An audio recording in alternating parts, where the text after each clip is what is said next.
Regal Movie Masters. Unlimited.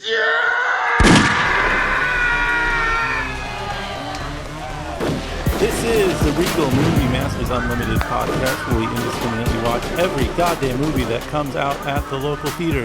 Sometimes we'll watch stuff at home, and this is one of those times. Our movie masters today are Justine. Hi. Brent. Hello. Dylan. What's up? I'm Colin. The movies, teased it earlier. We got They Cloned Tyrone, the Netflix movie, streamable to watch at home. And then we got The Haunted Mansion of Disney and Talk to Me. That's the name of the movie. If you would like to contact us, we have the abilities. It's moviemasters760@gmail.com. Hit us up. If you have any comments or interests to address. Also worth noting, everything we're going to talk about, this is your chance to pull the old parachute and jump out because there's spoilers on everything. So, you've been warned officially. Haunted Mansion. It's a movie about a ride at Disneyland. It's directed by Justin Simien. He did Dear White People and Bad Hair. Is written by Katie Dippold, who did what I call Girl Ghostbusters. And she also did like Mad TV, like a lot of Mad TV. I feel like this is the second movie where there's like been a lot of Mad TV people working on it that we've seen this year. You got a haunted mansion, as you might imagine, right? Who lives in the haunted mansion? Rosario Dawson. Rosario? I think it's funnier to say Rosario. It's my Michael Rappaport coming out. Okay. Rosario Dawson. I'm not going to do the rest of the podcast like Michael Rappaport, but fucking dare me one day. I can do it if I wanted to. If I wanted to, I could do it. And she plays Gabby. There's a mom. She's a mom. She's got a kid, Chase Dillon, name's Travis in the movie. And they're in this haunted mansion. They can't leave the haunted mansion because you've been on the rides. The ghosts, they hitchhike with you, right? So the only choice is to fight the ghost. She gets a Ghostbuster. LaKeith Stanfield. He plays Ben Mathias. Very Ghostbuster-like, right? And they wrangle in the priest, played by Owen Wilson. This medium character, played by Tiffany Hadish. You got Danny DeVito as himself. They just get regular Danny DeVito. They're like, listen, we got these ghosts. We need the guy that played the Penguin to come in and get them out. And they're all working together to kick the ghosts out, because the ghosts they get kind of convoluted with the thing, right? Because it's like there's no thing about the ride. Like there's 999 ghosts, and they want another one. They want you, and apparently that's like a big deal if they get them, because it gets the main bad ghost. Yeah, so they're like worried about ghosts in the place, but those are fine ghosts. There's one guy, Yeah, that's the bad ghost, played by Jared Leto, which I didn't know. Yeah. He should always play things that I don't realize are him instead of playing himself in things. Yeah, give him silent roles in the background. Yeah, voiceover essentially. Sure. Yeah, so they're trying to kick out the bad guy because the bad guy needs 1,000 souls To ... to get powerful. Sure. He made some kind of deal. I don't know. They had to make a goddamn movie out of a 3-minute ride. Brent, you use the word Disney adult somewhat ironically. I think you're close. You're closest to it. I mean, I'm comfortable saying that I am Disney adult adjacent. Okay, for sure. that's what I wouldn't frankly be comfortable if you were like. I don't have any merch. I don't. You know what I mean? Like I don't have like specific days that I go or anything like Right. that. I'm not a part of a Disney gang. But you like the stuff. You seem the hit to miss ratio with the Disney movie seems. Well, I was thinking about it. I think a lot of it is because I dismissed Disney from the point where I hit adolescence until I moved back to California. Yeah, I mean, I don't know. We're from a different time. A boy hit puberty. You had to put that You childish better put that stuff- away. Put it behind you. Yeah. Then you get older. Yeah. It It might be that. The hormones shift again, and you're just like all of a sudden. No, I think a lot of it was revisiting Disneyland after all the years and checking out, just how it's designed and how it operates. It's just absolutely fascinating. Then I started becoming way more open. Well, and then also Disney just acquired a bunch of shit that I like. Right. So it's like, all right, you got Marvel, you've got Star Wars. I'm paying attention now. And then that just kind of opened me up to checking out what else they're doing. So yeah, a lot of the stuff that we watch that they do tends to click with me. I'm a big fan of the Haunted Mansion amusement park ride. Not particularly. Really? I mean, I like it, but it's like, but in a normal way, not like oh my God, I have to go every single time. It's like, no, I'll check it out like once every couple years, but it's not like a must go to when I go to Disneyland. I don't know. It's a must. Yeah, it's a top 3 ride. Yeah. I'd say you got to do Space Mountain that, and I ride for Mr. Toad's Wild Ride, which is like my little quirk. I'm different. Yeah. I'm not like the other girls. Mm-hmm. I'm doing it different out here. But yeah, it's a top 3 for me. It's Haunted Mansion, then it's Space Mountain, and then it's Pirates. You ever do the Pirates Jungle is- Cruise? Yeah. Pirates is a weird No. one. I've done Jungle Cruise. What about I've Indi- done Jungle Cruise. Yeah, where's Indiana Jones at in your Jones list? is good. Indiana Jones is always broken. Really? Oh, so yeah, you can huh. never go on it. Oh, I've always But been if able you to get get on the it. chance, you should. That was my grandpa's favorite ride. That's like that particular section of Disneyland's cool because it's like when the park's about to close, those lines are always going to be empty right there, kind of like on the way out. So I always like to hit those. What's rides the up one at with end. the? Isn't there like one where you're on bumper cars, kind of? Autobahn, the Autobahn. Well, It's now Cars. there's also Cars, which is really good. They Yeah, take there it. is a Cars ride, but it doesn't take over the Autobahn. I'm quitting Disney now. I'm officially off. When's the last time you went? Like A couple weeks ago. more than 10 years ago, I think. Oh wow, yeah, it's quite a bit different. now. Yeah, I don't know. I know my. I Was know my. Beowulf playing at the Irvine Spectrum? No, it was a little after that, but either way, why are we, I feel like I'm padding this out talking about the rides at Disney. Well, 'cause it About relates. the ride. Okay. The weird thing about it is like, you're trying to base a movie off a ride. It's inherently like I went in thinking it was going to be thin. I'm like, Yeah. there's only so much you could do. Someone's going to look for some cool visuals, which there definitely were. But then I realized as I was watching, I was like, man, this is the first time a movie's kind of felt like this for me since maybe the first Ghostbusters. Yeah. Like something about it just really clicked. And I just think they got it right.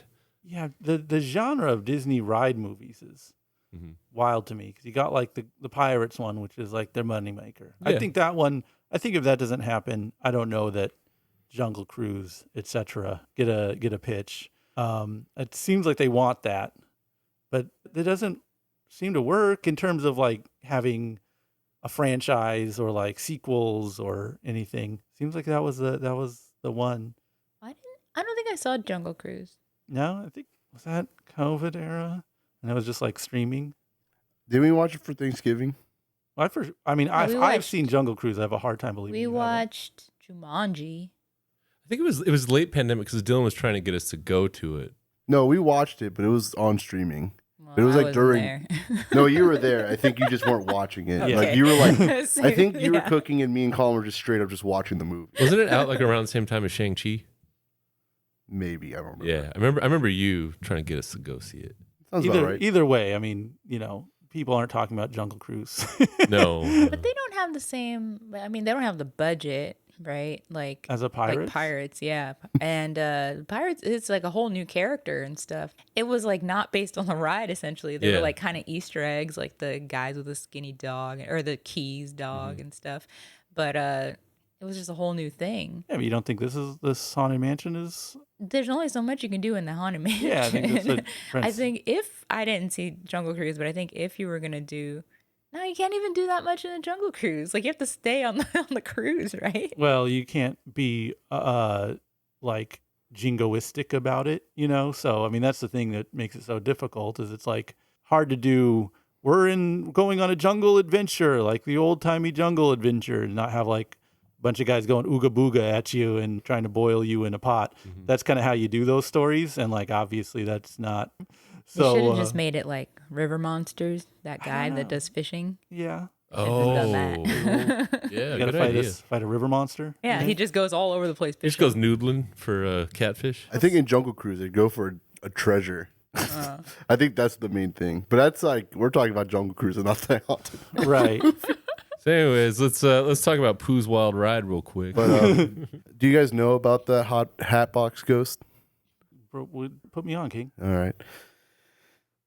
As a Disney adult, I know that the Hatbox Ghost was like an OG animatronic, and like shortly after they showed it, they like took him out and there was just photos for the longest time, and no one knew what the fuck it was because So no it's one. like lost media. Yeah, it became lost media. You just Okay. see all these like weird photos of it.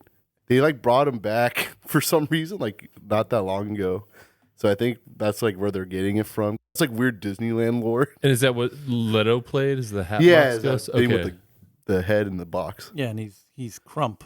And Yeah. you have to defeat Yeah, Crump. I thought that was funny because I was like, oh, that's the villain. It's like So it's the lost Easter medium eggs and- for deep heads. yeah. I'm a deep haunted mansion head.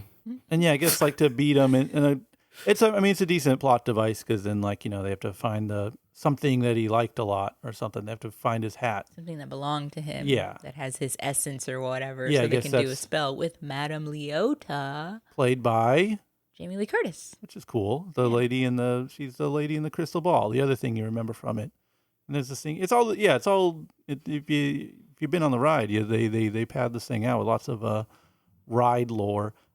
I didn't feel like the tone of it was silly enough or something. Yeah. Like it didn't quite feel campy, spooky, fun like the ride felt, and it definitely didn't. I think the worst option would be to be super serious and Oh yeah, that'd be grim dark bad. about it. Like they didn't do that either. They just sort of found some kind of middle ground.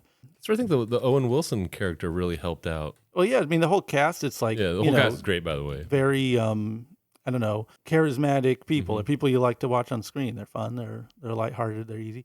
I think my beef might really just be with the visuals. Like I don't think it really looked fun. It just kind of looked like it. Drab.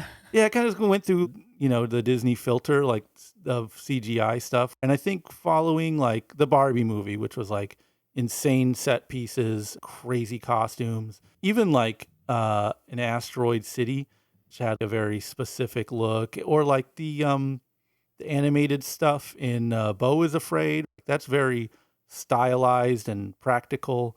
Then you see this, and it's just we're putting blue smoke around everyone, and it's I don't know for the ride, which is all about that kind of mechanical set piecey, moving around on rails, like paintings and fun. I just kind of seemed like kind of grinded out all of that stuff.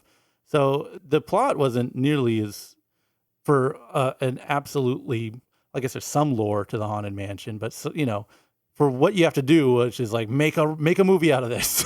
I wasn't bothered by the MacGuffin-y stuff to beat the ghosts, and the ghosts follow you around so you can't leave. It's all the gutty works of the film are solid. All the acting is solid. It just seemed like visually didn't really do it for me, and like I don't know. What would you have like in terms of like maybe a comparison? Like what would you have liked to have seen visually, like from something that already exists? Like I said, that Barbie movie was kind of how you do it. Practical set pieces that look kind of surreal, costumes that are kind of garish and over the top, and just something a little kind of campy. Even like going back to Clue or something in the 80s. Like that kind of a approach. I was thinking like Addams Family. There you go. That's the one. Because that's still like dark, but it still has like a lot of vibrancy in like the design and the characters. And So Colin, what you're saying is you wish Rob Zombie would have directed this movie? No. then it would have been fluorescent. I wish it had an MC. I wish it had an MC Hammer song in it. There's no fun theme song. Or is it like? Yeah, it's like the big thing is the song in the ride. Yeah, they should have gotten like Chance the Rapper to like do a remix of it or something. I don't know. It just seems like if you were to tell me like, hey, there's going to be a Haunted Mansion movie and it's going to be directed by the Dear White People guy and it's going to have the cast that it has in it. I'm like, that would be crazy if that were to happen. And then it's like you see this and it's like, that was fine. I think it was weighed down a little bit for me. I like the potential, like potentially it could have been, I don't know, a little bit more, but it's fine. Seems kind of forgettable. And I have not heard a soul talking about this movie, like despite the advertisements I've seen for it. This one seems to just be not hitting, in the way that you would hope. And I would think kids could enjoy it. It does seem. I remember Dylan talking about like during the previews, like seeing kids like kind of like hiding. Yeah, I did see like I was walking. I think a couple episodes ago, I was like walking I had to walk in front of everyone to get to my seat, but it was during the Haunted Mansion trailer. I was watching Elementals. There was a bunch of children there, and so I look out in the crowd to see where I was sitting, and I just see kids like covering their eyes and like hiding behind their moms. Not every kid, but there were some kids like just kind of like hiding behind their parents. There was a legitimate jump scare too when I think it was the crow on the top of the chair. Oh yeah, that was cool. Yeah, very cool. That was a good joke too. Yeah, I would admit that. Mixed in some scares. Was I the only one that didn't know that bird was real? Yeah, that's the iconic line that everyone's quoting right now. From Haunted Mansion. From Haunted Mansion. They do say that in the ride. The crow? Okay. That was something that I didn't overall think it was very great. It's fine. It's watchable. But I was glad that after watching it, I was like, I feel like I visited the ride. And it's really, okay, cool. It's the cool ride that's there. I've been missing it. So I see that people who just like going to Disneyland and who like the ride would appreciate it because you get to see the ride in the movie, even if it's not like all that good. I felt when I was watching it that I was not necessarily on the ride, but on a ride. Like I remember like actually being kind of riveted by some of the action and, like a lot of the way the ghosts were weaving in and out. I definitely got the escapism. That's for sure. Just kind of thinking of what would I do with a Haunted Mansion movie? I think I tell it from a ghost perspective. Even if you're doing this, like we got 999 souls, kind of do like a, what is it, like Monsters University with it, right? Where they're all, is that the name of the movie? Yeah, Monster U. They could Monster U. Yeah, MU. Okay. Yeah. I don't need to go full Monster University. I don't know why it sounded funny to me. But anyways, yeah, just, I'd talk about what it's like to be a ghost, haunting people, spooking people. But I don't know, then maybe you don't have as much human interest or something like that. Either way. I like the part where there's like, I don't even know who it is. There's like a good guy ghost that tells him you got to find the hat from the bad guy ghost that's kind of helping them. And there's a part where they're like running to try to find a little boy. And the good ghost is like, here, I'll lead you to him. There's a shortcut. And then it gets all labyrinth, or I don't know, Inception or something, where all the doorways are sideways and stuff like that. That looked pretty cool. And it was kind of funny too, like just people making jokes and stuff. But then I feel like some people were really funny and then some people weren't that funny. It seemed a little lopsided to me, to be honest. Did you want everybody to be funny? I wanted everybody to feel cohesive. Like, I didn't think Rosario Dawson fit in there very well. I don't even know what her character was really playing. Just playing the straight, I bought this dump and I wish I didn't. Worried about my kid. One. It's just played like really straight. Yeah, I think she's just a mom. Yeah. Yeah, but she didn't get to you got Rosario Dawson. She's like a very funny person. Yeah, or something. And everybody else around her, it sticks out to me because everyone else around her is such a character, and then she's straight. Yeah. Yeah, I guess it could definitely use a little camp, a lot more camp. Yeah, I think like Tiffany Hadish is on there. Ooh. It's funny. Yeah, Hadish, DeVito, and Wilson they were just killing it. Yeah. LaKeith was pretty straight too, but that's true. I like that because I'm so used to seeing him in that series Atlanta. Where he's just so out there. Do you think Jamie Lee Curtis will win another Oscar for this? I think she should. And I think she should get it over Hadish and over LaKeith. Or over the lady from, what was it, 10,000? Oh, 1001? 1001. Yeah, over Tiana Taylor. Yeah, she just wins it over her. Yeah. It's greatest actress in the history. Oscars just digging themselves a deeper and deeper hole. I did like, what's it called? Hatbox Ghost, when he's like, I don't know, is he physical form towards the end? Because he's a ghost, and then all of a sudden they show up to his face, and I kind of forgot. And he's able to kick him. Yeah, I like that because he just looks like Morbius. And I was like, damn, it's like shout out to Jared Leto's like fucking peak performance. I looked up the what you're referring to, like the lost media Hatbox Ghost. Yeah. And it does look like Leto, so I think it's pretty good casting in that regard. But then I don't even know if the movie ghosts look like Leto, it just looked like a vampire. Yeah. It looked like a bat. That was another good part when he's with the sketch artist. Oh, that was awesome. Yeah. Is this the guy you're looking for? It was like legitimately funny, right? Yeah, and then he just drew the concept art. Yeah. So do we want? Are we? There's 999 souls. in the Haunted Mansion. Do we want to be the 1000th? Or are we going to get the Ghostbusters involved and bust the ghosts? I'm sort of in the middle. It's sad to like punish a movie for potential. It's watchable. It's fine. I won't be the 1000th. I don't want to be there forever. But if I can like have my soul streaming on like an afternoon where like nothing else is going on, I'd say that's a suitable place for the ghosts. Could have been better, I felt. Yeah, I also think it could have been better. It was a fine watch. It's digestible. It's not as fun as I would have liked it to be, but the people are funny and they did a pretty good job. I think overall the story just wasn't very good. It wasn't very fleshed out, and there wasn't enough use of the ghosts. I was also sad the part where, of course, there's always my way out. That part in the ride. Oh, and then the ride, the room sinks? No. So they're like, you'll notice there's no windows and no doors. Of course, there's always my way out. And then you look up and there's a guy that's hung himself. Oh, yeah. Oh, yeah. And that wasn't in it. Too dark. That'd be too fucking, Too dark. I mean, they do show you the ceiling, but there's no body. Yeah, there's hanging. no body. Oh, yeah, the alligators coming up, or crocodiles coming up. So I will just put the hanging guy back in there. Not enough suicide in the new. It's not like morbid enough, Like an Addams Family is kind of funny because it's creepy, but it's like poking fun at stuff, Yeah, I think you're right. That's as far as like tone of the movie. Yeah, I think you're right on that one. Mm. I love this movie. I love the cast. I thought they did a fantastic job. Like I said, it's like the first movie since the original Ghostbusters, first ghost movie that gave me a lot of the similar feels. I appreciate that. Disclaimer, I've had Tubi auto-playing in my house for over a month now.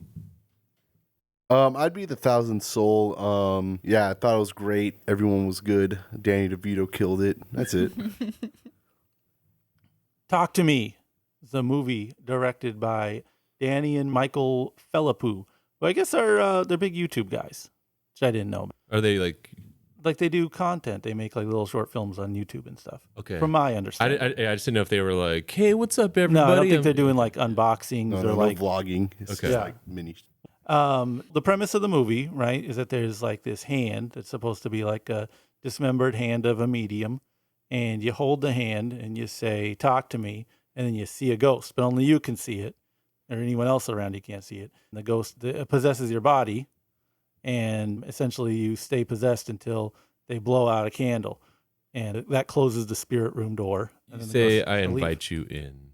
I invite you in? Yeah. Sure. So there's two stages of the ghost possession, and basically these two teenagers get a hold of this hand thing, and they kind of start treating it like it's a party game, right? So they have people over. They're filming TikToks of this thing, like they're playing it like it's a goof, right?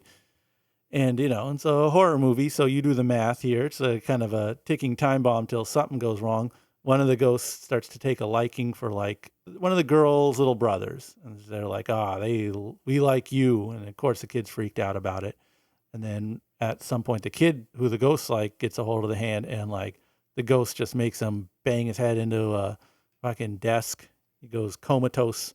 They got to put him in the hospital. And then it's like, how do we get the kid out of it? And I guess that's like the Reader's Digest version, right? But the charm of the movie kind of comes from like the effects and the acting. It's a really unique experience, I think. This one stood out to me quite a bit. And it feels very natural. Like all the teenagers actually act like teenagers, and all the social media and all of that stuff that they're doing seems, I don't know, true to the world. So it's like very grounding in a sense. Thus, when you see like all the horrific shit, like all the spirits come over and take over you and make you bang your head against the table, and they're trying to creep into the world. I don't know, makes all that stuff more eerie, and feel more true to life or something like that. Yes, I really like this movie. Yeah, you were impressed right after watching it. Yeah, I said I think this is my favorite horror movie of the year. Full disclosure, it's up against Megan and The Pope's Exorcist at this point. That would be my top three, which is maybe not the most difficult company to beat, so to speak. But I also, full disclosure, have not disliked any horror movie I've seen this year. I'm kind of down for schlock, like The Boogeyman or whatever. I'll kind of take whatever garbage you send me. Apparently, I'm learning about myself.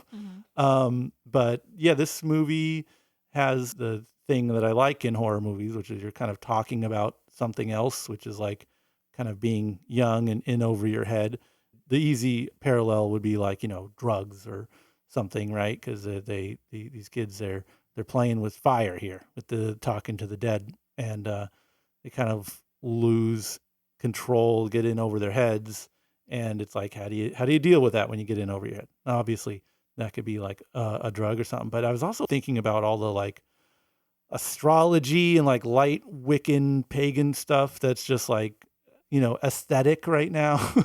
And it's God. This is kind of I don't know, it makes it even more relevant if it's like, yeah, what are some of you guys doing with all your candles and your tarot cards? What if you start messing with something that's, I don't know, a little out of your depth? And this is sort of a good study on that concept. In addition to just having, awesome effects and just very well executed scares, there's also some substance to it. All the actors do a great job. I don't know. I can't find a flaw in this one, really. I had not thought of it as like an allegory for drugs, but now that you mention that, I totally could see that. And I sort of wonder if they kind of just used that as like a model for how to talk about possession. Because there's even a part where after the little boy hurts himself, his mom, Zelda from Chilling Adventures of Sabrina, she's like accusing the girl, the star of the movie. It's Mia, played by Sophie Wilde. Yeah, she's like, what did you give him? And they're like, I didn't give him anything. But they all think that they were just doing drugs. And I guess I didn't consider the main part to be getting the boy out. It's about Mia being right. Haunted. She like stays with, you're supposed to only hold the hand and have something possess you for like a short amount of time, or else they'll take over you. But then she goes over, and so she ends up like being haunted or possessed. To kind of stay with the allegory, like her character in the movie, her mom died of like kind of mysterious causes, so she has more reason to want to commune with the dead. Whereas to everyone else, it's kind of like a party trick or like some fun viral video content. And like she gets really absorbed into it because one of the evil spirits sort of starts taking over as her mom and is able to like get her to, do more stuff. And that's the thing, is like, if you're guided properly, like in the party or with other people, one person can like time you and blow out the candle and stuff, then it's all fun and games. But then if you start, communing by yourself alone without the social aspect to it, which again is kind of in keeping with like the drug allegory factor, then that's when it gets super dangerous. And I think maybe like to kind of stick with this way of looking at it, maybe that opens a gateway if you have a kind of vulnerability, be it like a predisposed addiction or some sort of mental issues you're using the drugs to escape from. It's like, yeah, you can do it fun and socially and be around everyone and have a good time, but to them it's a good time. To you, it's going to be something that's going to wreck your life. And kind of slowly in the movie, you see Mia wreck her life.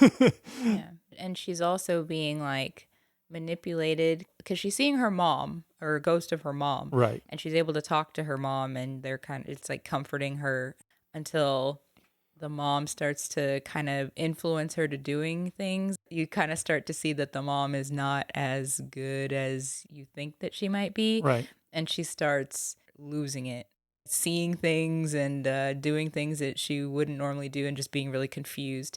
And so that is another part. It seems like it's going fine, and then you start not being quite yourself, right. And then you start doing really crazy stuff and not knowing what's real and what isn't. And she kind of spirals out of control.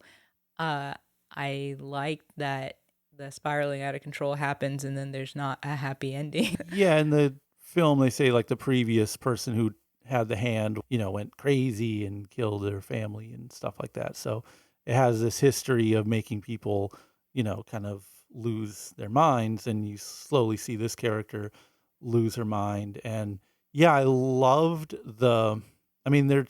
it's very Hellraiser in the sense of like, there's these spirits, but you don't really know a lot about the spirit world. You get little flashes and little glimpses, but the same reason like the first Hellraiser movies work, the same reason this movie works is they don't like talk to the ghost expert who's like, well, let me explain the whole history. The first ghost that you'll see is Jebediah Jones, and he, his whole thing is this and that. Like, there's no guidance, there's no experts, there's no one that comes in and explains all the lore. It's these kids just kind of figuring out this stuff for themselves and like not succeeding with it. Really, again, like they should have left the shit alone, which is, I guess, a lot of horror movies, right? Just don't mess with this stuff that you don't know about. But they really mess with it and they really don't know about it. And the fate that befalls them. I mean, there's a really easy way to make this a, PG-13 movie and make it feel more like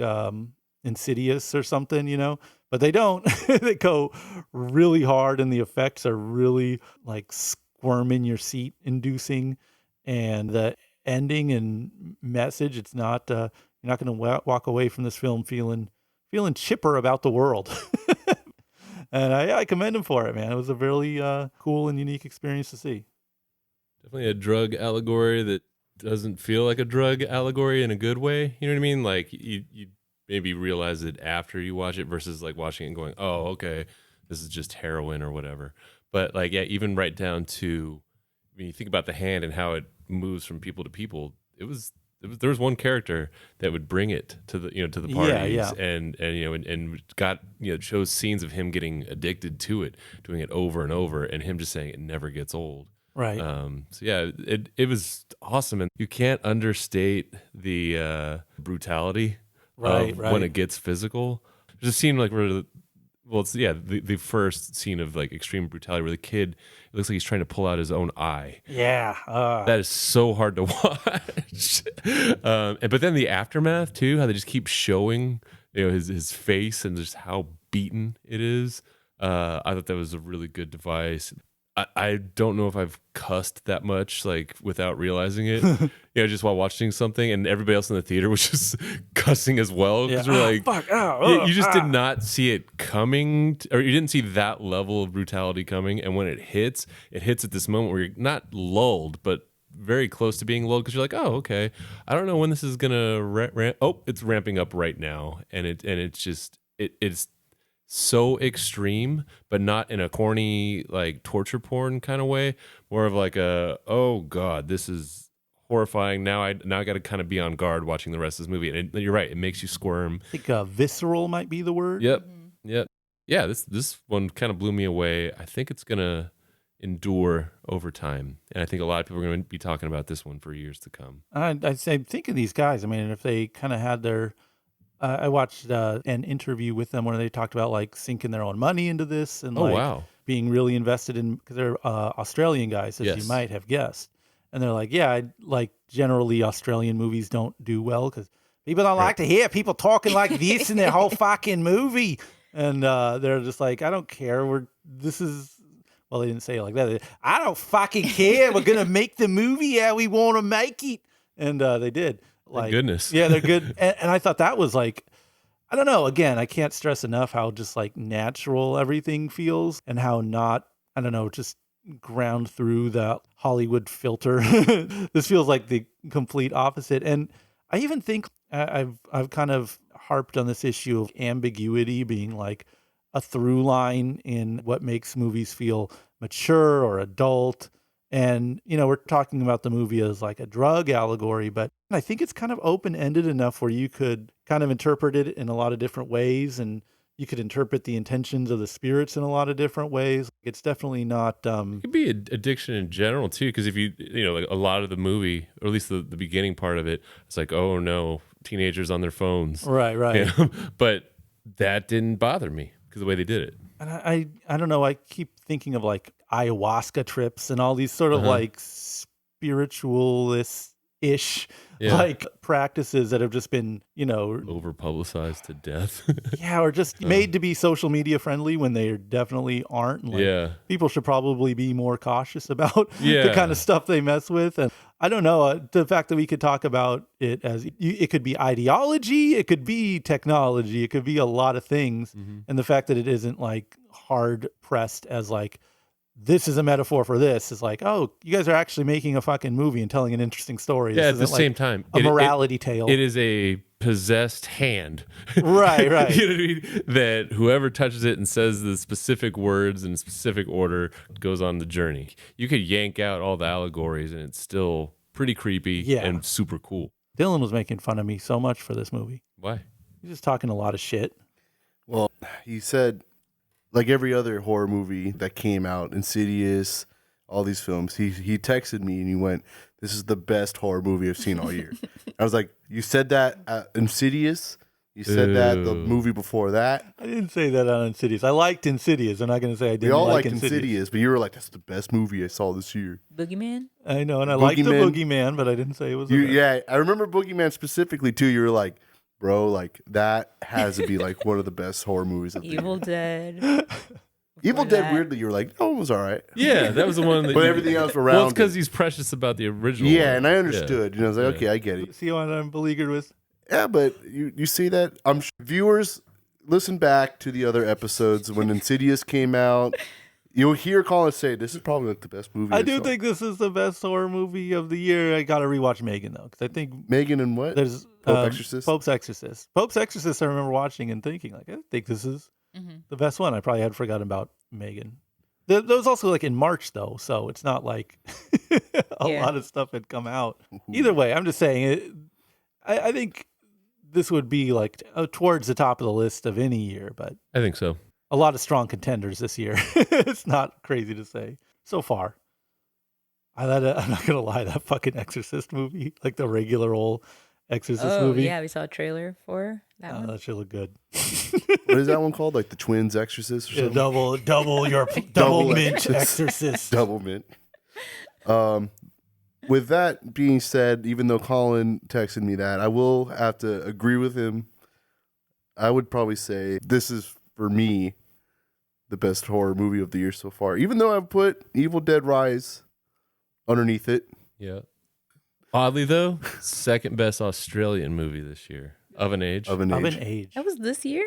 Yeah, right. Yeah, very beginning. Weird. It's a long, year. I don't disagree with that. I just think it's interesting to see like another cycle of the portrayal of youth, Yeah. Like, I've lived through the John Hughes years, lived through the 90210 years, the CW years, the OC years, and now it's like, oh, we're in this era now, are we?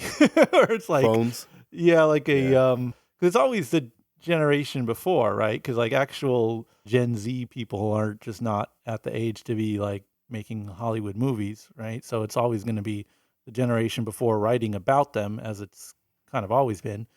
And it's just weird to see that we're in a new era of that, because this is for sure distinct from like, I don't know, other teen portrayals. And it feels very, very modern and very timely.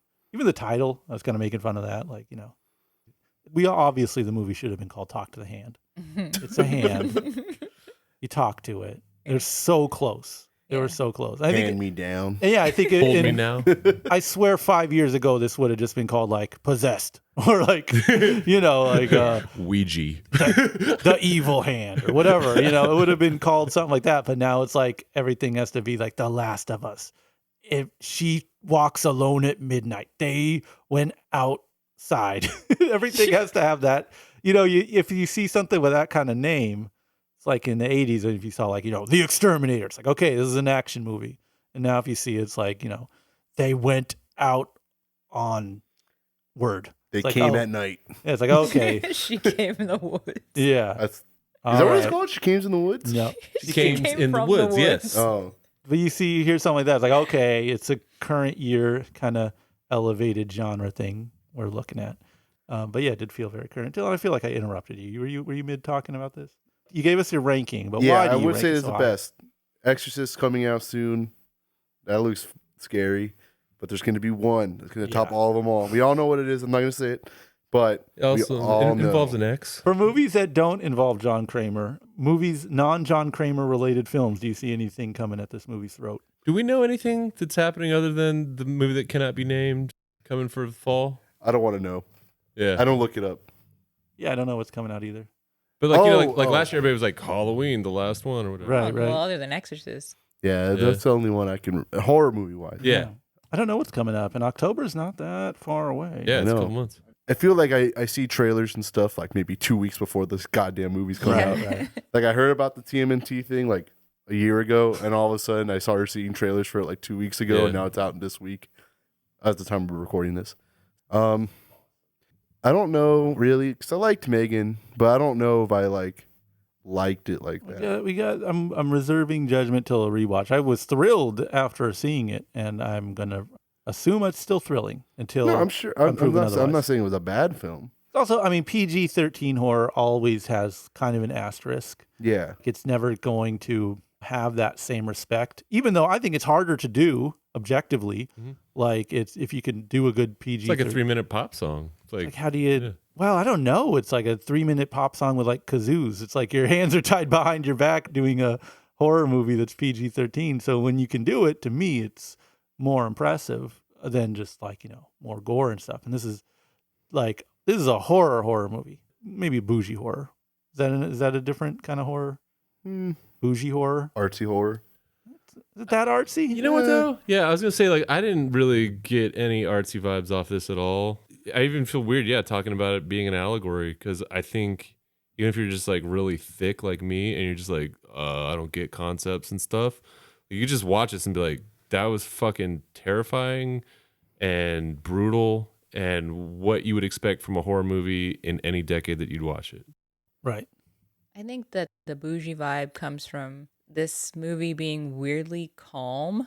Like it's kind of Yes. quiet.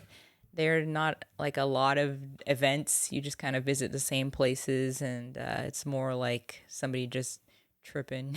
Yeah. And everybody just kind of otherwise dealing with their own stuff. It's not really a big movie. And it's human. kind of quiet, A human like story. literally. Yeah. But that definitely makes it feel more artistic than just giving you like spectacle the whole Or having time. like having a villain be like a guy in a mask who's stalking people or something. Yeah, it's like all just kind of her meltdown. And I think that is what makes it's more shocking when you see scenes like the kid beating himself up, or my favorite part, which is when Mia is trying to see if she can find the boy's soul. So she says, I'm going to talk to some ghost and see if they can help me. And she sees a little girl. She talks to the little girl. She's like, I'm trying to find my friend.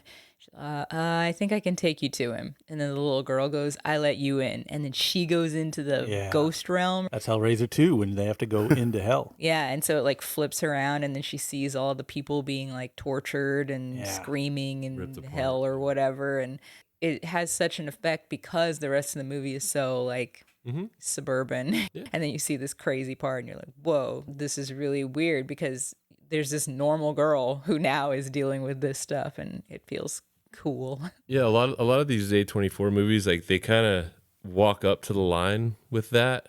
Killing of a Sacred Deer is probably the best example I can think of in terms of just like, oh, there's this looming horror all around you, and oh, what happens if you cross over, that kind of thing. But like it never really went as hard as this movie went, so this is where I think they actually stick the landing.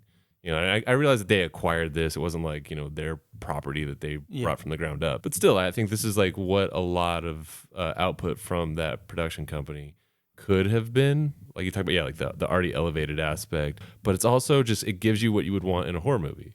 Brutality, squirminess, scares. I have a scary idea. Okay. I posed to the group. What if they make a sequel?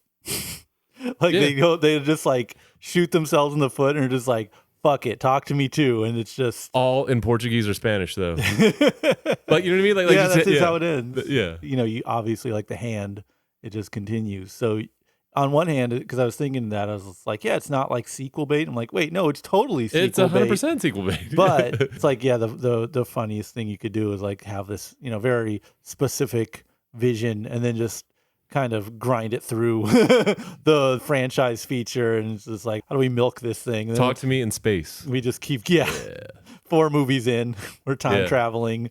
The prequel, where did the hand begin? The psychic old lady, and then that gets a spin-off. Go full Conjuring with it and just cheapen all the goodwill that it earned by giving you something kind of like unique and interesting. No, then you would just go, the first one was the best one. Yeah. But of course, the next ones would have cool stuff too. That is also like Jumanji, the 95 one or whatever. Oh, yeah. Same thing. People found the hand. Anything unique about your theater experience since it was a opening weekend of a horror movie? Not so much. I think again, I really think we're still in Barbenheimer aftershock. Both of the movies we saw this week, of which there was only 2, which I think is notable in itself, like kind of sparsely attended. Well, I say sparsely attended following like the crowded elevator that was Oppenheimer. It was an elbow to elbow with someone. And even actually some of the spooky horror movies we see, even like, Insidious. They have been Packed. This wasn't as packed as that, though. Yeah. We were able to sit and have some space between us.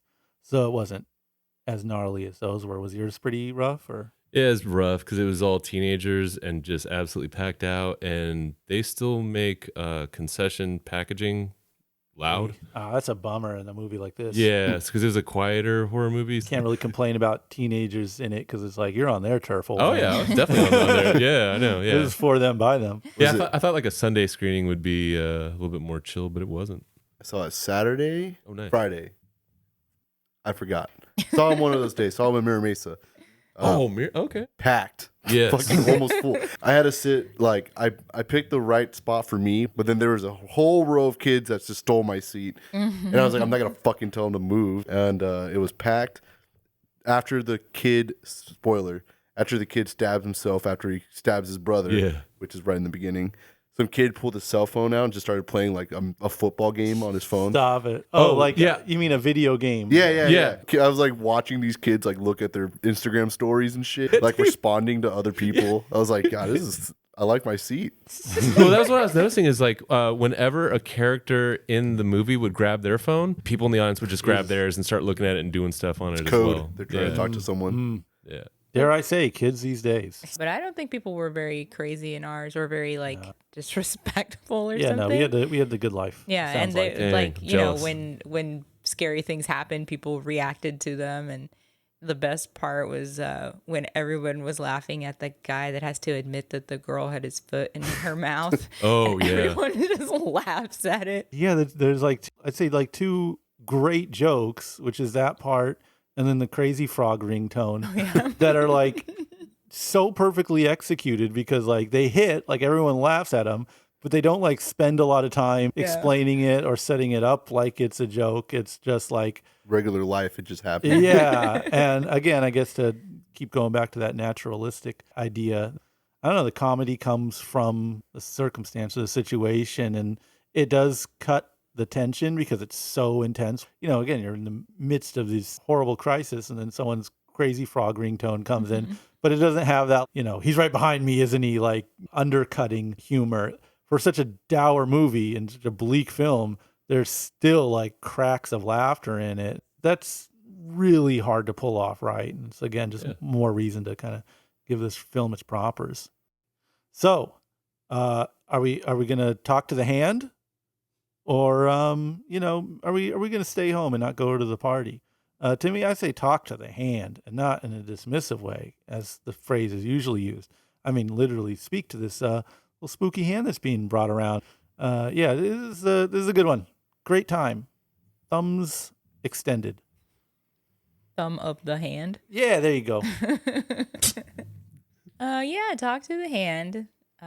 You know, for like 30 seconds or whatever at a time so that you can Play it safe, talk to it kids. all the time. Yeah. You know, I just realized also that they even use a belt like to strap them to Yeah, there you go. the chair. Mhm. Yeah. But yeah, I agree. I thought, and this is maybe because it comes from people who, you know, don't have a giant budget, but it's well written, you know, Yeah. like everything on paper, as you say, is tight. Right. They don't have to rely on having huge effects where the horror is. This seems to be from someone who wrote it, you know, themselves or together, but from one place from beginning to end to get the vision across. And I thought they did a really good job with that.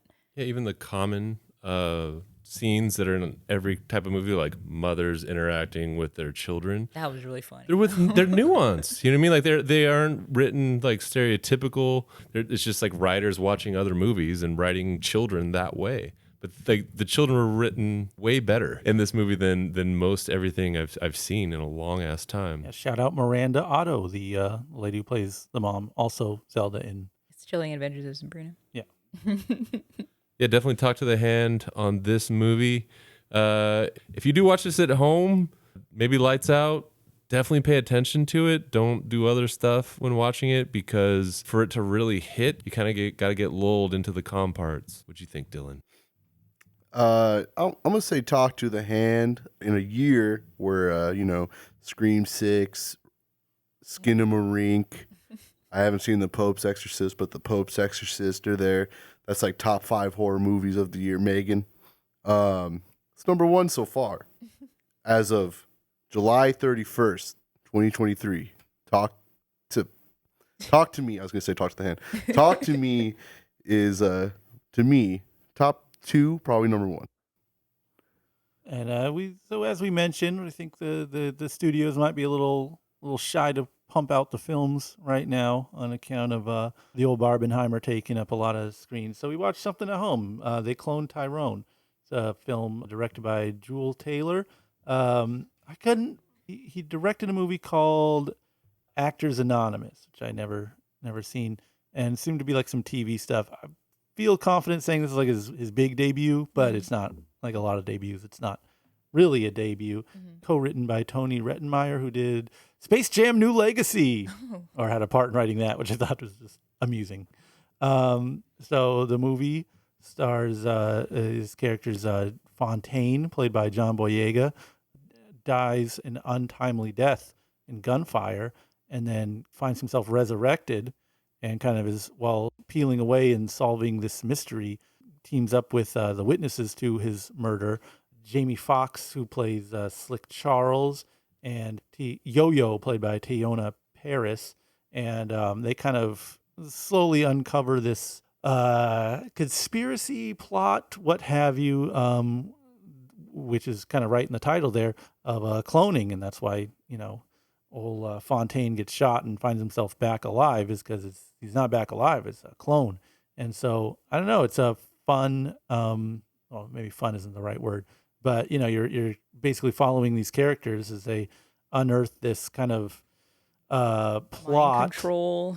Yeah. Oh, that's right. There's all these products. It's kind of, I don't know, I got a lot of Boondocks vibes for my Adult Swim heads out there. There's like, there people are kind of being lulled into submission through like hair care products and like this fried chicken place, and basically the agency who's like figuring out all the cloning stuff is kind of like numbing all the people. They Live, obviously, with some of the music on the radio too. Yeah, They Live's a good comparison, because they're sort of, all of this stuff is underfoot, and they're kind of unearthing it and getting people on their side to kind of overtake it and expose it. I found myself pretty impressed with the streaming flicks. I wish this one was in the theater. I do. I think it would have been better in the theater for sure. Yeah, I could have definitely would have spent more time paying attention to it, because I'm so fucking shitty watching movies at home. All my fault. It's not their fault. This is my problem.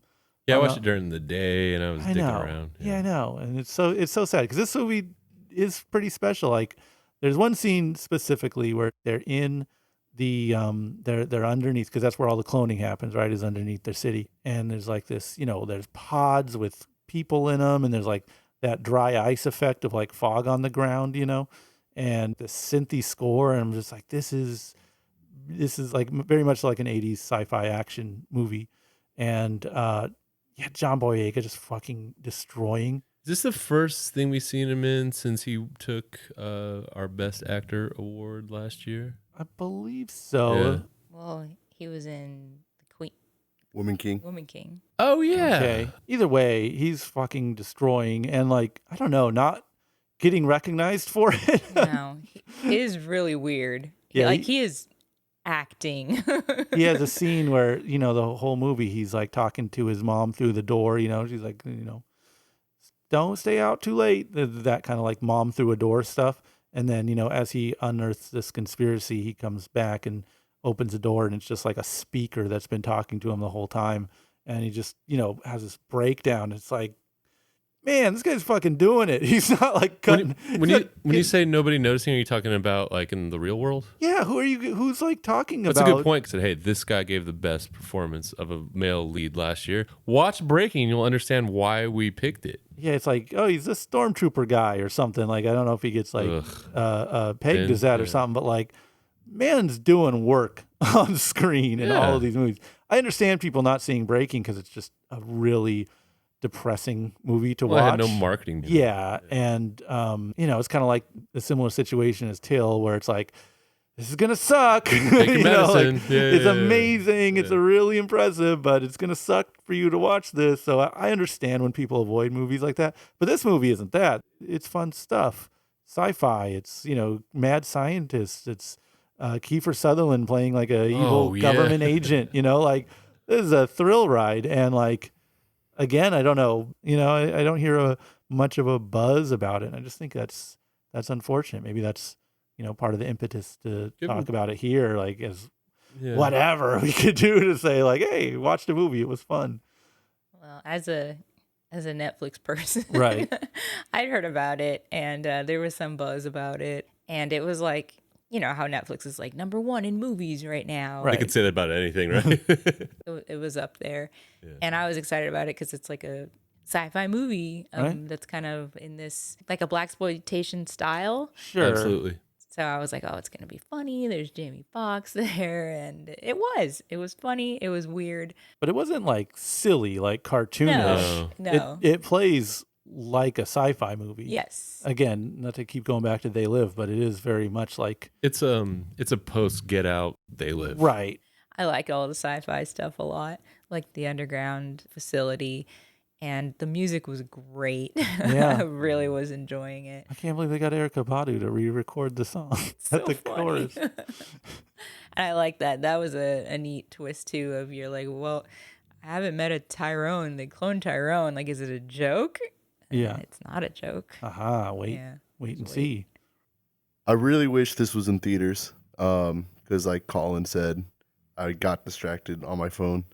But I tried my best, I swear to God, to like keep it in my pocket. I thought the cinematography was really good.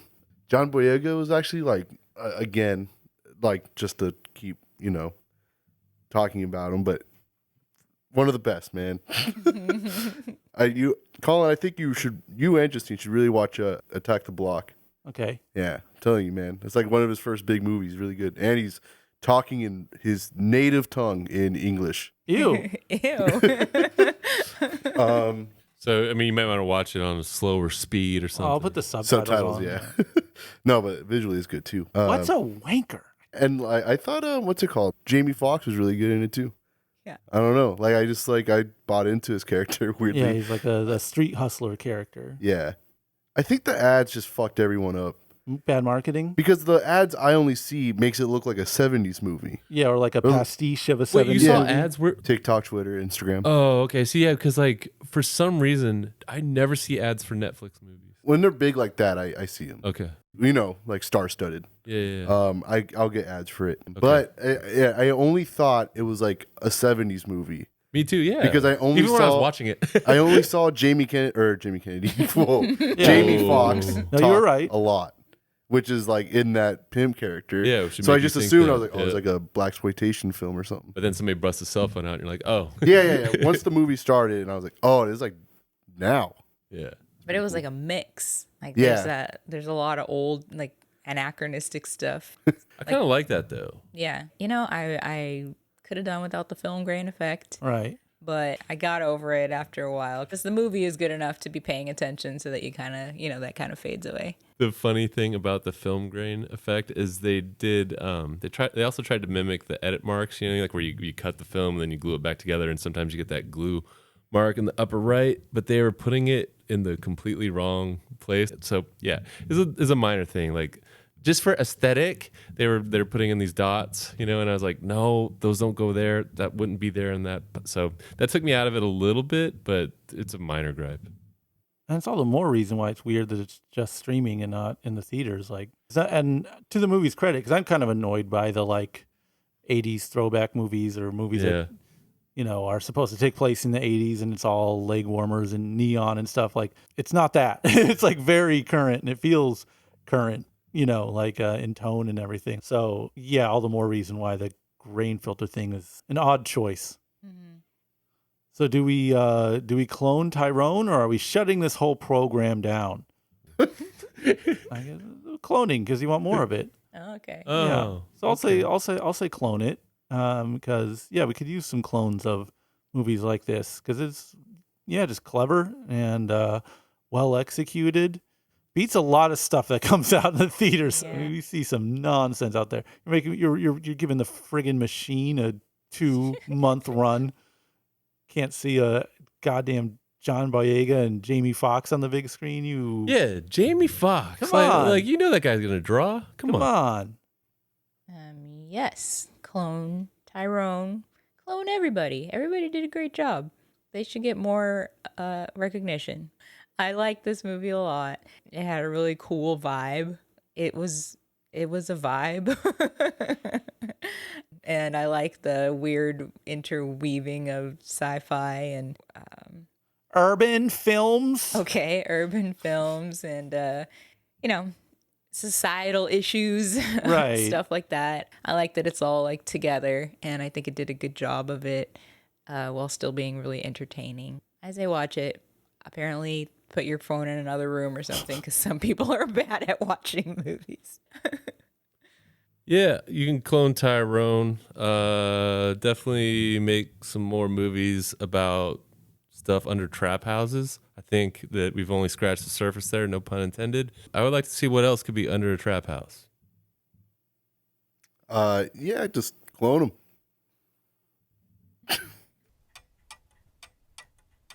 It's time for Whose Tagline Is It Anyway? The runaway hit game show.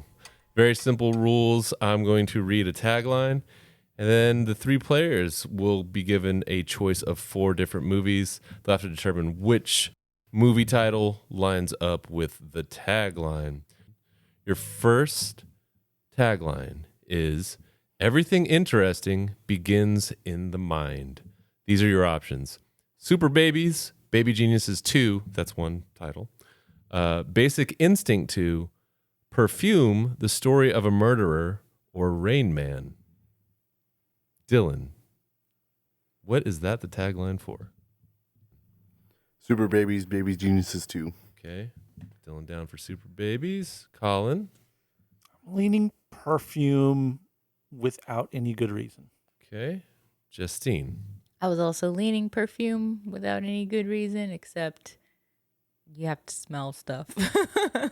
And that's a mind thing. Okay.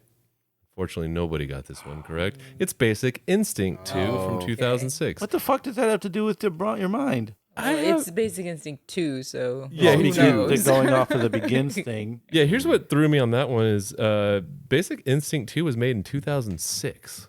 Oh yeah, there was. I remember when the movie came out, it got like a lot of grief for being a very bad film. Yeah, and typical stuff where people are like Sharon Stone's too old to be sexy. That kind Was she was in there's it a lot again? of that. What? She was in it again? Yeah. Oh no. I think she maybe had hit some hard times between She the did, first yeah, movie and yeah. that one, without okay. getting too TMZ about it. Yeah. But apparently those didn't serve the film. Your next tagline is Escape or Die Frying. Is it Chicken Run, Big Dollhouse, Wes Craven's Shocker, or Escape from Alcatraz? Dylan. Shocker. So Shocker for Dylan. Colin. I feel like I would remember it if it was Shocker. What Megadeth song is on the soundtrack for Shocker? Dylan? No More Mr. Nice Guy? Perfect. Yeah, that's like an Alice Cooper cover, right? Yeah, yeah. Mhm. Okay. Chicken Run. A. Yeah, that is my second choice. I will say that. Justine? What was the third one? So your options are Chicken Run, Big Dollhouse, Wes Craven's Shocker, and Escape from Alcatraz. I'll say Chicken Run. Okay. The point goes to both Colin and Justine. That was Chicken Run. Or so chicken. morbid. Escape or die for. I know, yeah, isn't it? That chicken runs was like, don't get in the pie. Because it become chicken pot pies. Really catchy. Damn. Jeez. I feel like the moral of this game is that these taglines are not beholden to like logic or plot. And what's the tagline for the shocker? Fuck you. 1 in the 2 in the. There's a Megadeth soundtrack on this. There's another song too. That's the tagline? Yeah. Features Megadeth song. That's a cover. Hey, that would get us to go. I mean, that would work. It's like an album, but for a movie. Yeah. This movie features Megadeth song. I feel like the soundtrack is rare, but I don't know. That's we're in the a reeds at this great point. tagline when you think about it, featuring Megadeth. For 80 whatever. Especially if you don't have Megadeth in the actual That'd be so soundtrack. fucking good. Like if Talk to Me was like featuring Megadeth. Same exact movie, just has this fuck tagline. It'd be awesome. All right, your next line is mightiest monster in all creation, ravishing a universe for love. Is that the Bride of Frankenstein? Is it King Kong? Could it be Mothra? Or is it Colossal? Dylan. Say it all again. Mightiest monster in all creation, ravishing a universe for love. Ravaging. Ravishing. Ravishing? Ravishing a universe for love. Radishing. Radishing. The first Bride of. Bride of Frankenstein? What's the other 3? King Kong, Mothra, and Colossal. I'll go Bride of Frankenstein. Okay. Colin I'm leaning Colossal. and Justine. I wish I knew what Colossal was. I thought it was. That's not. Oh, I'm thinking of the Amazing Colossal Man. Colossal is like where it's humans and avatars. Yeah. Yeah, it's now really cool. I might actually change my answer to. Yeah, I'm changing. I don't think it's Colossal. Then I'm changing it. If I was thinking it was the Amazing Colossal Man, the one with the bald guy. Uh-huh.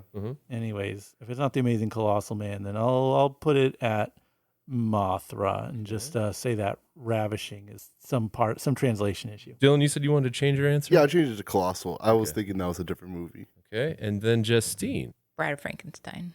Okay. After shuffling, one of the players made the correct decision. And that player is Colin. It's Mothra. Oh, what Mightiest monster. Because you think it's like the Japanese translation. Yeah, was a little ravishing is rough. insane. The only Yeah. thing I was like, I guess that's the only one that goes in space, but I can't imagine Mothra being in love, so. That's why I was like, I don't know what that means. Yeah. Yeah, so it's like a 1961 translation from Japanese into English. It's a little rough on the Damn. poster. Yeah, Have you ever seen the Amazing Colossal Man? No. Pretty cool. pretty cool. Yeah, When is it from? Is it 50s? yeah, it's old. Okay. That's where the Madball song "Colossal Man is a Skinhead" comes from. I think it was first an Agnostic Front song. But anyways, Wonderful seg. This next one. Down in the pit, there's nothing alive. Half human, half monster, half crazed. Pray to God, it only kills you. Is this from Metal Lords, The Pit, Mosh Pit, or Straight Edge Kegger? Dylan. Those are 3 halves. Yeah. All right. I'll go Straight Edge Kegger. Okay. No explanation. Colin. it's like the 80s movie The Pit, right? 1981. Yep. Okay. 81. Fuck. I'm gonna lean The Pit, and I Okay. feel very wrong about that. All right. Justine. The first one. Metal Lords. Okay. Colin, you got this one correct. Yeah, it's The Pit from 1981. I thought that was that was like a kind of a more of a serious movie than it presented. Yeah, that's why this tagline's like Yeah. rose it a bit. Yeah. All right, let's try this one on for size. If you see one movie this year, you need to get out more often. That's a good one. Is that You Don't Mess with the Zohan? Is it Tropic Thunder? Could it be Epic Movie? Or is it Naked Gun? Dylan, what do you think? It's a good one. It's a great one. I think Mess with the Zohan is sniff the feet, now take it. I think, and then you don't know that line from Don't Mess with the Zohan, the Adam Sandler film? It's an amazing pull. Familiar with a lot of lines from "Don't Mess with the Zohan," but that one I certainly don't know it to be a tagline of the film. I don't think it's a But don't tagline, let that it's really information I dissuade would just say epic movie. Okay. you. Naked Gun, and there is a Naked Gun epic movie connection, very loosely. Mm-hmm. Justine? I was torn between Epic Movie and Naked Gun. Epic Movie kind of makes sense because it has to do with a lot of movies, right? You need to see more than one movie to get the jokes, right? Epic movie. I'm right. Justine, you think way too hard and way too much about these things. Colin gets the point again for Naked Gun. I thought it might be Naked Gun. It is one of the greatest taglines. It's of all naked. time. It's Naked Gun because those people could actually fucking write, and so they could come up with something that's genuinely funny. Exactly. I beg to differ. The 2 out of the 6 writers of scary movies can't make a good tagline for epic movie. Remember that? That was mostly the taglines. 2 out of the 6 writers. Yeah, I guess that was actually funny, but the movie was what it was. Oh, the movies just suck because they didn't get the good 4 guys, like the 2 worst guys. God, I love the don't get me started on our movie parody lore.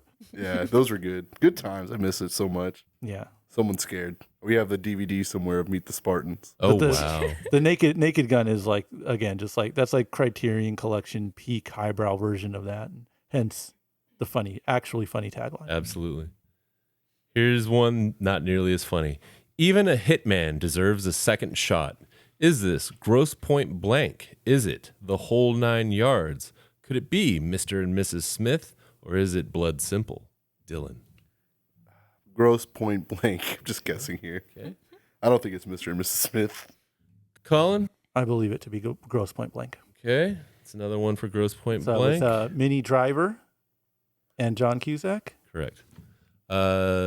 Justine. Mr. and Mrs. Smith. Contrarian. Well, we're going to give this one to both Dylan and Colin because that is definitely Gross Point Blank. Colin should get a deducted point because I saw him with the laser disc playing with it the other day. Who's listing a Laserdisc collection right now? He's like, you're bouncing up and down. That's why I was like, that's the only reason why he knows who's in the movie. He just saw the poster for it the other day. Well, we worked at Hollywood Video when that shit came out. Exactly. I'm sure. Yeah. I used to watch that. I remember that movie being pretty good. Is it by a hitman? Yeah, it's like he's a good guy. He's a hitman turned around good. And Ben Stiller did a movie, something with zero in it. Wow, I don't remember. And Zero Dark 30. I know that's the first thing I thought. Hold on, I'm just gonna Google Ben Stiller Zero. It's just him in a zero shirt, skull. I'm your lover. That'd be so I'm your sick. zero. Zero Effect from 1998, a Wow. completely fucking forgotten film that I remember being quite good, but I also was legit. People say stan, like, as a slang for like an obsessive fan. Like, I was a Ben Stiller stan. Like, I was obsessed with his shit at the time, and yeah, I remember that movie being good. That would be a great double feature: Zero Effect and Gross Point Blank. Is it like a sci-fi movie? What is it? No. They're both like hitman, Oh. comedic guys playing criminal kind of A movies. little slice of life. Yeah, it's a good word for it. B movie time.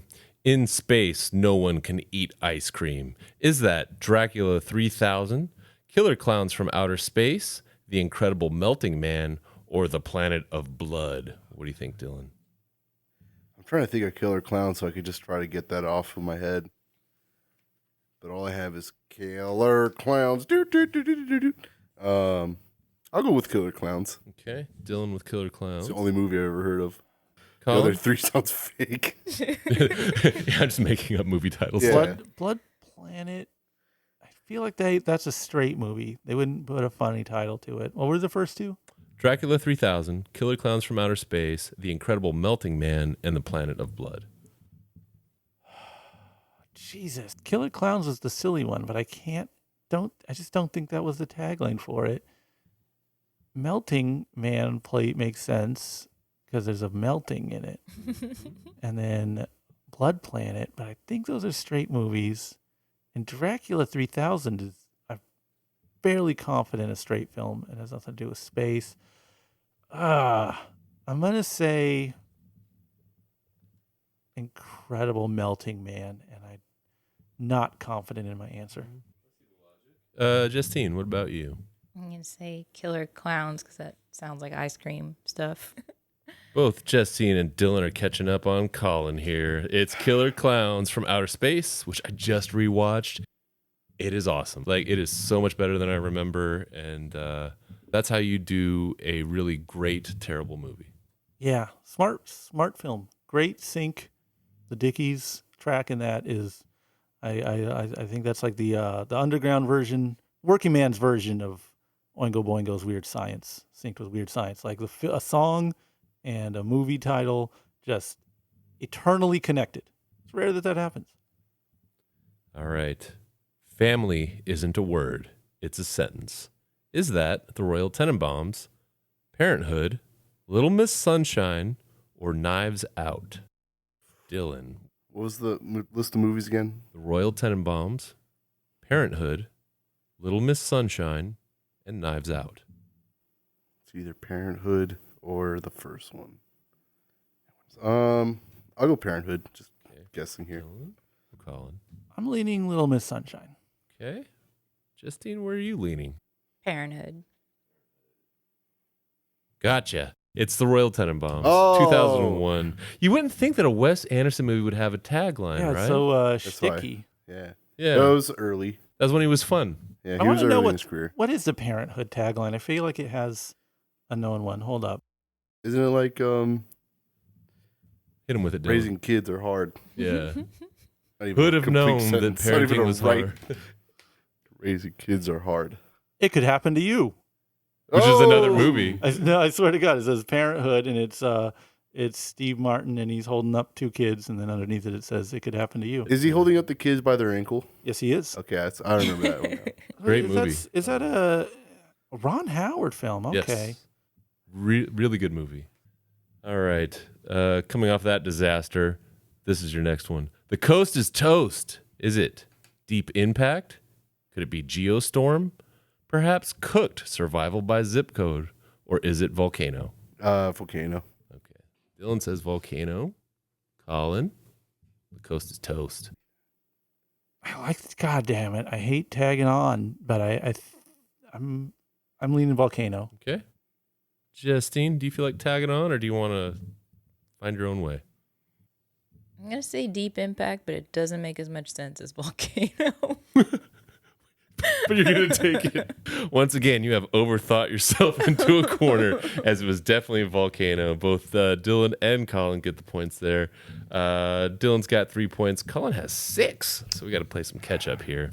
Okay. A man went looking for America, and he couldn't find it anywhere. This is another iconic line. Could it be from Fear and Loathing in Las Vegas? Could it be The Rum Diaries? Perhaps it's Easy Rider. Or maybe even a recent one, Bad Trip. Dylan, what do you think it is? Easy Rider, I think it's Ride On. I think that's like their tagline. If I remember Ride On. correctly. It's not everywhere has the same market. Some of them it's vroom vroom. I think the actual tagline for Easy Riders. Dude. Yeah, which is, again is crazy because that song came out way later. But the people don't realize that "Bad to the Bone" on George Thorogood is based on the tagline in certain markets. Yes. Not to influence or discount the game or anything, but in certain markets, was the tagline. Musical notes like annotations. Yeah, and so George Thorogood in 1984 Learned it. was like, Well, the catch is, because of the pandemic, we didn't have the experiment going like fresh out of the pandemic. So you three might have missed the re-release where it was actually Crazy Frog, which was the new hit single from the soundtrack. From Easy Rider. Yeah. Was Born to Be Wild in that one, a Steppenwolf song? It was definitely an Armed and Dangerous with John Candy and Eugene Levy. Okay, what was the movies again? Anyways, I'm sorry. tagline: A man went looking for America, and he Yes. couldn't find it anywhere. Your movies are Fear and Loathing in Las Vegas, The Rum Diaries, Easy Rider, and Bad Trip. I'm just gonna go with the Rum Diaries. Okay, Colin. Again, we're talking about all these alternate taglines for Easy Rider, but it is Easy Rider. You sure? You did have the laser disc and the soundtrack on vinyl. I'm also just a citizen of the world. Justine, where's your brain taking us on this one? Fear and Loathing. Okay, love it. So 2 for Hunter Thompson. Which one will it be? Neither. It is actually Easy Rider. So yeah, the video store clerk gets the point again. Wait, what was the other Hunter Thompson one? Both the Rum Diaries and Fear and Loathing Rum are Diaries. Hunter S. Thompson. I might have never stories. seen Rum Diaries. It's got Johnny Depp, of course. All right. Okay. No Mercy, No Shame, no sequel. Is this There's Something About Mary, Scary Movie, Above the Law, or Howard the Duck? Dylan. How are the ducks quack quack? True. Then something about Mary's That's not gel. Yep. Second one, what was what? Second one was called Scary Movie. That one's pick up the phone. And then the other one was Above the Law. I'll just choose Above the Law. I have zero idea. Okay. Oh, the Law is Steven Seagal. Seagal. Yep. That's such a straight movie. No Mercy, No Shame, no sequel. And I feel like there was a sequel, but who would put that on a? I'm lost on this one. I'll say Scary Movie, and this could just be an overthinking it situation. Okay. Speaking of overthinking, where are we coming down on this one, Justine? Howard the Duck. Howard the Duck. This is actually Scary Movie, the original's tagline. No really Mercy, funny. No Shame, no sequel. And of course, there was a million sequels. And the people from Naked Gun actually were involved in Scary Movie. The hacks who they took the idea from went on to do Epic Movie. Post Scary Movie 2, all those parody movies are the hacks. Yeah, but there was also superhero movie, I think, which had the actual Scary Movie people, which are, what was their name? Like there's a name for it, like Zarkov or something like that. Oh yeah, they had like a combined name. Yeah, and it's the same people that did, the Police Squad? Police Squad. Yeah. Is still rewatched recently. One of the funniest fucking TV it's shows. hilarious. Like, how many actual belly laughs do you get from a movie, from a show from like the early 80s? It's insane how funny that is. So yeah, actual funny through line is still on Scary Movie. And superhero movies, surprisingly good. We watched it to like cringe, and it was like, oh damn, this is actually, there's jokes in here, and it's because the good people are involved. Very odd. But hey, listen, you want to see Tracy Morgan as Professor X, dream casting, watch superhero movie. That is pretty cool. Here's a short one for you. Slam Evil. Is that Nacho Libre, Ready to Rumble, The Phantom, or Dragon Ball Evolution? Dylan. I'm going to go with the Phantom. Okay. Dylan goes with The Phantom. Slam Evil, Colin. What is that? That would be Billy Zane in The Phantom. Okay. It's fucked that I can pull these names right now. I don't know Billy what's Zane. happening. It's like I'm like heat stroke stricken, Stroke strict. Accessing a different part of your brain. dehydrated, and I'm just like, oh yeah, these guys, sure. Justine, tell them what movie this is. Nacho Libre. No, the movie is The Phantom, 1996, Billy Zane. Dylan and Colin get the point once again. They were on it so hard between The Rocketeer and this. Dick Tracy too, to bring like the 30s like pulp hero to the big screen. They were pushing it so hard. And What I do think, kids love? Yeah, Green Arrow I think was the last fizzle out where they're just like, fine, fuck, we give up. Hornet, there you go. Mm-hmm. We got a few more for you. This next one. Whoever wins, we lose. Is it Alien versus Predator, King Kong versus Godzilla, White Chicks, or Freddy versus Jason? Dylan. Whoever wins, we lose. Alien vs. Predator. White Chicks would be a crazy fucking... if they win, we lose. I do think it's AVP, not to just tag on to Another Dylan's Dylan and train. Colin joint. I know. Justine, do you want to join in the fun here, or do you want to keep losing? I do want to join in the fun. Okay. But I'm going to say Freddy versus Jason. That is a second pick, and that would be good. No, I That's get it. solid. Yeah, that is a solid number 2. The number 1, of course, is Alien versus Predator. It is the only one that makes sense, too. Yeah, because if Predator wins, we still lose. And if Yeah. Aliens win, we lose. Well, I think if Freddy or Jason win, They're still going to go killing people, but it's not like a I guess certain people existential. lose. Yeah, it's But- one street, one camp. Oh, you're just like you're playing the wild card and everything just in case, like there's a swerve. Wait a second. Are we saying that Predator isn't like a slasher? Like, who has a greater kill count? Who? In a Predator movie or in a Jason or Freddy movie? I feel like more people die in a Jason or Freddy movie. On screen? Yeah.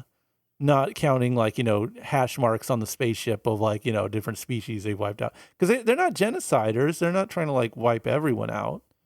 And aliens, frankly, are like little cockroaches in space. Just don't fucking get infested with them and you'll be fine. I don't think they have malice towards people. I think the spirit of the tagline is, no matter who wins this, we're still going to get invaded by these external species, and being invaded is But they're bad not. news. They're not trying to invade. I'm just saying. I'm not. My umbrage is not with you. It's with this tagline. Well, Freddy I think. only haunts. Well, I guess he goes from house. He goes from street, then he goes to mental asylum, back to street. What were the other options? King Kong versus Godzilla, right? So yeah, okay. Godzilla is the one with the kill count. Yeah. He's murked more people than everyone we've mentioned combined. King Kong is straight up chilling. Like, don't bring him into this. That's true. Especially in Skull Island, where he just chills. He is a chiller. Yeah.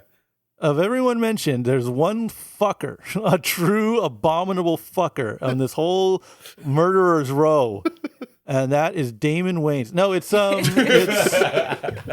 Godzilla. He's For the sure. fucking you're losing if he wins for sure. Yeah, like Godzilla kills people without realizing it. Well, Just by yeah. surfacing. in the 2014 whatever movie, he does just kind of like save the San Francisco by destroying it. Then he just leaves. Well, Yeah. he's done, like, again, this is I was thinking of that scene actually. I've seen a handful of those OG flicks, and it's like, yeah, he'll accidentally save some people by like beating the bigger monster that the aliens are bringing in, But make no mistake, Oh, he's killing A everyone. couple of Yeah. major cities are going to get crushed. yeah, process. and fucking whatever Jason has up his sleeve, forget about it. Whatever a Predator has up their sleeve, forget about it. I would like to see that Predator versus Godzilla. Yeah, that's what I was just thinking. That'd be cool. Apex I guess, Predator. yeah, because I guess Predator would have those nets that could just burn through him. Yeah, but he's Acid friggin' Godzilla, bro. I know, but But I guess- Predator can go invisible. yeah, That's a fight. I feel that'd like be a true fight because it's like I don't know, Oh, Predator. yeah, Godzilla can't see, so I'll- you'd have to rely on like scent or I'll something. give you like 6 of them, like six Like six predators, Preds? 6 predators and a spaceship. Damn. Because it took one Predator to get murked by a little girl from. Yeah, they didn't know what they were messing with at Yeah, that yeah, point. yeah. I mean, if they're going after a Godzilla, that's like, hey, big game hunters. Yes. They're bringing out the good guys. That's not the I'm issue. hoping that there is some Toho head just slamming like his fist right now, going, "God damn it! Godzilla versus blah blah blah." Right. This guy doesn't know what he's talking about. Yeah. Godzilla is like making a tsunami and then Yeah, I Predator's mean, gone. yeah, I'm six predators and a spaceship. I don't know, because I mean the shenanigans is just whatever tech they have. Because Yeah, you just say, exactly. if you're a Yeah. predator, you're like, break out the anti-Godzilla missile that we specially designed. Oh man. You just make up any nonsense. Yeah. Or like one of them could sacrifice themselves, go into Godzilla's mouth and do the explosion. Right. Yeah. But also Godzilla will absorb them and just shoot it back at the spaceship. Yeah, that's facts. That would Yeah. actually happen. Yeah. All right. They're young, they're in love, and they kill people. Is that Bones and All, A Walk to Remember, Badlands, or Bonnie and Clyde? Dylan. Walk to remember many more. I'll go Bones and All. Okay. Colin. They're young, they're in love, and they kill people. I guess Bonnie and Clyde count too. You want But I'll stick with my choice. Okay. What was the second one? A Walk to Remember. Never heard of A Walk to Remember? What? What? Am I crazy? Yeah, You're crazy, That was like fool. the biggest movie in '02, bro. I was Mandy Moore was in it. I'm different, bro. It's like heavily talked about. All right, in how my- different in are my you? household. What do you Was take? it was it Happiness? That was the biggest movie in 02 if you were me. 2002. I don't know. I Happiness? don't know that Happiness was 2002. That's like way I'm earlier than I I'm think. definitely just making stuff up. But I am built different for sure. I'll say Badlands. Hail Mary play. Badlands for Colin. 0 confidence in my choice. Justine. I was going to say the third one. I think that was Badlands. Yeah, right? Badlands is the third one. I'll stay. You're staying there. All right. Bonnie and Clyde. Damn, They're young. they're so obvious, They're in love, Yeah. and they but kill no one people. believed it. It's such a little. Because it's Right in dumb. front of your It's a face. goof. It's a goof. It's a little silly goof. I thought Bonnie and Clyde were straight. I thought they'd be like, I thought Bonnie and Clyde were like they got guns. All right, so Freddie versus Bonnie and Clyde, Who wins? and they're happed up on amphetamine, so Yeah, they're Bonnie- they ain't sleeping. Well, Yeah. Bonnie. Well, I guess you're right, huh? and they have the power of love on their side, so it's a team. Freddie's afraid of love. So Is if, like, he? one of them starts freaking out, they'll be, Clyde, wake up, fucking Clyde, he's gonna get you. Okay, I've been strategizing, Bonnie. We got this. Bonnie, I have an idea. I'm gonna go to sleep. I'm gonna grab him. Then you wake me up, and that takes him to our world where guns exist. Then we shoot him. Or wait, would they have the accent like, yeah, see, Freddie's coming, see, I'm going to stop him now. I guess that is like the Dick Tracy talk. Yeah, all this is in Dick Tracy. All right, last one. From the brother of the director of Ghost. Is this Major League 2? Is it Naked Gun 33 and a third? Is it They Came Together? Or is it UHF? Dylan. I'll guess Naked Gun 33 and a third. Colin. From the brother of the director of Ghost. Oh, jeez. Ghost makes me want it to be 33 and a third. I wouldn't be surprised if it's that, but I'm gonna zig with a zag because again, I can't stress enough. I am built different. I'm gonna say it's They Came Together. That was like the Wet Hot American Summer parody, or there was that camp of people, right? It was like a romance story. Yes. I made the Tohu people slam their fists. I'm gonna make the Upright Citizens Brigade people slam their They're fists. so pissed right now. Wet Hot American Summer is brutally unfunny. I think this movie was really unfunny too. I don't know why it is. Talented people, but they just this shit is not very good. And that so I'm gonna put the tagline on that. Justine, where do you land on this one? UHF? Okay. UHF. This is gonna come down to either Colin or Dylan. Spice it up. I'm saying since this is the last one, it's worth Just go ahead to 10. make it 10 points? All Yeah, right. screw it. 10 points.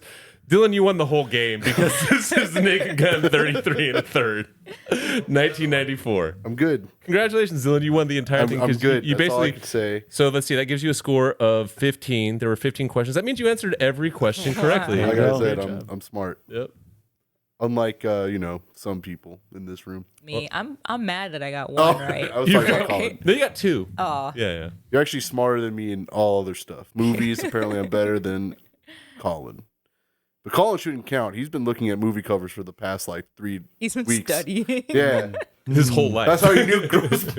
Like, I remember him seeing that, like Yeah. looking at that cover specifically too.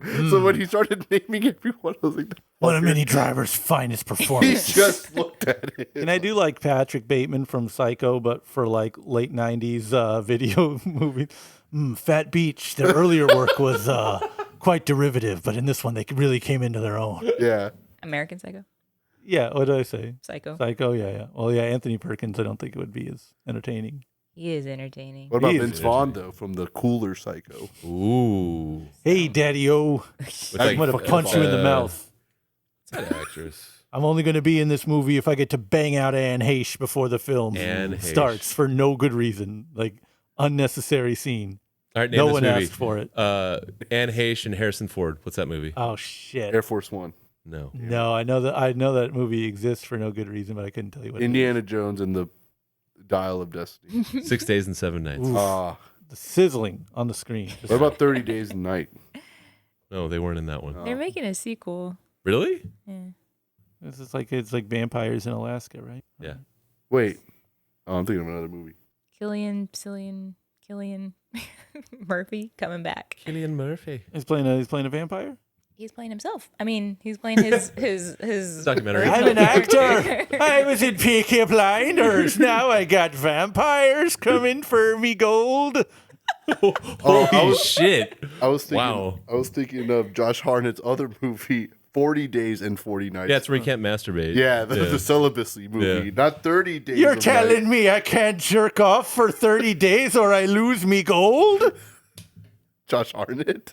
No, this is the Cillian remake Murphy? with Cillian Murphy in the reboot of 40 Days and 40 Nights. playing himself, Cillian Murphy. Yeah. He's Peaky Blinders guy, right? Yeah. The guy I never watch the show. I just post the quotes. Yeah, you post the quotes that he doesn't say in the show. Yeah, but it's just like yeah. it's got the guy with the hat, silly hat man. Who's just like, loyalty is lost when others need no loyalty gained.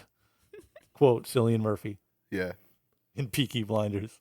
I got that guy tattooed on me too, which is I crazy. know. I see it all the time. Weirdly enough, you have it on it's next to the Patrick Bateman of all people that you were just talking Yeah, about. well, from is that Psycho. Bateman? Yeah, Yeah, I that's why never he's realized screaming. that. That's Oh. blood. Now it That's makes not sense. like sweat. Yeah, Okay. he's screaming because he's intense, and then And then you got the Joker. Peaky Blinders guy is just looking at you with Wait, which Joker smoldering tattoo eyes. are you looking at? You The know one damn well on which his Joker leg? tattoo, like 3 of them. On his Yeah. leg? Or, okay, The yeah, three- he's got leg He's one. got, you don't see the Leto and the Heath Ledger Oh, see, because he's sitting all weird. And there it there's is. there's a and the Joaquin Caesar, too. the 50s version. Sid Caesar. No, it's the Joaquin. I don't. Oh, I yeah, only like the forgot. serious ones. That show though. I want to do like a lady Joker. She's like mad at men. Oh, Harley? don't worry. Oh yeah, I guess we're actually getting one. She's mad at men, Yeah. Lady Joker. The Harley Quinns don't count? That's how Harley Quinn. Well, I guess that was, honestly, that was just Catwoman and Returns. Yeah, but in Harley Quinn, gross. the solo movie, she's pissed off at the Joker. Yeah. She hated men. No, I want to be like Joaquin Phoenix, where it's like she's working a job and then like she's like all meek at first. She's like, oh, but I thought we would go out on a date. Shut up! I don't want to go on a date with you. And then she gets beat up, and that changes her. Yeah, and then she has like an imaginary boyfriend. Yeah, who's like cool. He's cool. Yeah. Well, I don't know. In the Joker, he gets beat up, and then that's what changes him. Yeah. Like a bunch of teenagers beat him up. Joaquin Phoenix. Yeah. No, not like the Harley Quinn movie. And then he says a bunch of cool shit, which I also have tattooed on me. Like a lot of words. Like ha ha ha ha ha ha ha ha. Yeah. ha. Like how sick would the Barbie have been if like when that one chick just starts talking at you for like 2 minutes straight? It's just like a Joker saying at you, just like, you gotta be skinny, but not too skinny. You can't intimidate men, but you gotta pretend to be smart. It'll make you lose your mind. I think the Joker is also now Scottish, Irish. No, he's it's a really hacky version of the Dark Knight one. Oh, Yeah. okay, gotcha. Yeah. And like licking her lips. What happened? You guys lose your Viagra or something? I don't know. We'll That's find what one. the Lady Joker is Lady Gaga in this one. No, I think she's a Harley Quinn. Oh, Ooh, you're right. I don't Lady know. you just Joker. want Lady Joker. Yeah. Yeah, Oh, Lady Joker okay. should I be. thought you were just saying Harley Quinn without saying No, Harley she's Quinn. like doing the bits, and she's like, but she's a woman. she's nihilistic, and she's like built different. I just relate to that character, the Joker. Oh, not Lady Joker. No, but if there was a Lady Joker, it would be cool. I just relate to he's got a twisted mind like me. Twisted. Yeah, He's damaged. I'm built different. He's built different, but like You wouldn't understand. yeah, he's got to see the world through a crazy person's eyes, which to me is just regularly seeing. Hey, Dylan, Yes. this is Lady Joker. What's up, Lady Joker? Yeah. Yeah. What are we watching next week? Unlimited. Hey, everybody. Thank you for listening to this week's episode of the Regal Movie Masters Unlimited. This week we got TMNT, Mutant Mayhem. TMNT stands for Teenage Mutant Ninja Turtles, the new animated movie of the classic cartoon we all love and adore. We also got Theater Camp, which features a star-studded ensemble cast. Then we got the long-awaited sequel to the 2018 classic, The Meg. We got The Meg 2. Jason Statham is back fighting a big-ass shark. And anyways, everybody, see you at the theaters. Bye.